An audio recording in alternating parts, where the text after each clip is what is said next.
د وزارت لخوا راغلي پلاوي چې په ترکیب کې د کرنې وزارت د خصوصي سکتور رئیس مفتي عبدالغفور بخاري، د ستراتیژیکو زیرمو رئیس مولوي قدرت الله حکیار،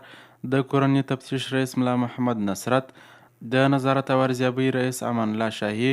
د وزارت مقام امنیتي سلاکار ډاکټر عبدالواسع او امنیتي کارمند محمدین شامل وه. د غنمو د بیو لیږد د پیسو پر وخت ورکړې، د کیفیت ارزونې او د غنمو د ذخیره سازۍ په ګډون پر بېلابېلو مهمو اړخونو پراخ بحثونه وکړل.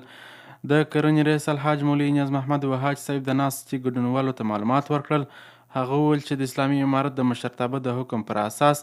د 1404 لمریز کال لپاره تر دې مهاله په هلمند ولایت کې له بزګرانو څخه 3620 میټریک ټنه غنمو د پیرلو لومړنۍ اداري چارې ترسره شوې دي. یاد پلاوي ژمنه وکړه چې د بزګرانو ستونزې به د وزارت له رهبرۍ سره شریکوي